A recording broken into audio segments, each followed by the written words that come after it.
ರಾಜಧಾನಿ ಯಾವುದು? Option A Gandhinagar, option B Bengaluru, option C Amaravati, option D Chennai. ಓಕೆನಾ? ಈ ತರ 4 ಆಯ್ಕೆಗಳನ್ನು ಕೊಟ್ಟಿದ್ದಾರೆ. ಇದರಲ್ಲಿ ಸರಿಯಾದ ಆಯ್ಕೆ ಯಾವುದು ಅಂತ ನೋಡೋಣ. ಕರ್ನಾಟಕದ ರಾಜಧಾನಿ ಯಾವುದಂದ್ರೆ ಬೆಂಗಳೂರು. ಯಾವುದು? ಬೆಂಗಳೂರು. ಈ ಬೆಂಗಳೂರನ್ನು ಮೊದಲು ನಾವು ಯಾವ ಹೆಸರಿನಿಂದ ಕರಿತೀವಿ ಅಂದ್ರೆ ಬೆಂದಾರ್ ತಾಲೂಕು ಅಂತ ಕರಿತಿದ್ವಿ. ಓಕೆ, ನೆಕ್ಸ್ಟ್ ಇಲ್ಲಿ ಬೆಂಗಳೂರಿನಲ್ಲಿ ಕಂಡುಬರುವ ಪ್ರಮುಖ ಸ್ಥಳಗಳಿದಾವೆ. ಅದರಲ್ಲಿ ಒಂದು ಅಂತಾರಾಷ್ಟ್ರೀಯ ಕೆಂಪೇಗೌಡ ಅಂತಾರಾಷ್ಟ್ರೀಯ ವಿಮಾನ ನಿಲ್ದಾಣ, ವಿಧಾನಸೌಧ ಮತ್ತು ಲಾಲ್ ಬಾಗ್, ಕಬ್ಬನ್ ಪಾರ್ಕ್. ಯಾಕಂದ್ರೆ ಈ ತರ ಏನು ಮುಂತಾದ ಸ್ಥಳಗಳು. ನೆಕ್ಸ್ಟ್ ನೋಡ್ರಿ, ನೆಕ್ಸ್ಟ್ ಆಪ್ಷನ್ ಯಾವುದು ಅಂದ್ರೆ ಗಾಂಧಿನಗರ.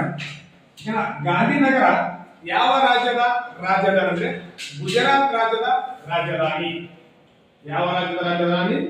ಗುಜರಾತ್. ನೆಕ್ಸ್ಟ್ ನೋಡ್ರಿ, ಗುಜರಾತ್ನ ಆಡಳಿತ ಭಾಷೆ ಯಾವುದು ಅಂದ್ರೆ ಗುಜರಾತಿ. ಗುಜರಾತ್ನ ಆಡಳಿತ ಭಾಷೆ ಯಾವುದು? ಗುಜರಾತಿ.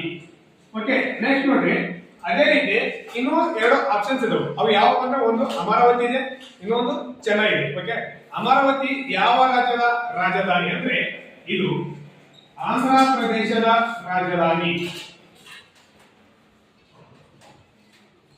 ಓಕೆನಾ? ನೆಕ್ಸ್ಟ್ ನೋಡಿ, ಆಂಧ್ರ ಪ್ರದೇಶದ ಆಡಳಿತ ಭಾಷೆ ಯಾವುದಂದ್ರೆ ತೆಲುಗು. ಯಾವುದು? ತೆಲುಗು. ಓಕೆ, ನೆಕ್ಸ್ಟ್ ನೋಡಿ, ಇನ್ನೊಂದು ಲಾಸ್ಟ್ ಆಪ್ಷನ್ಸ್ ಇದೆ. ಅದು ಯಾವ್ದಪ್ಪ ಅಂದ್ರೆ ಚೆನ್ನೈ. ಚೆನ್ನೈ ಯಾವ ರಾಜ್ಯದ ರಾಜಧಾನಿ ಅಂದ್ರೆ ಇದು ತಮಿಳುನಾಡು ರಾಜ್ಯದ ರಾಜಧಾನಿ.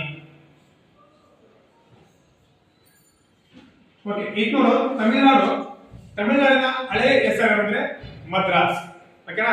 ಇಲ್ಲಿ ತಮಿಳುನಾಡಿನ ಆಡಳಿತ ಭಾಷೆ ಯಾವುದು? ತಮಿಳು. ಯಾವುದು? ತಮಿಳು.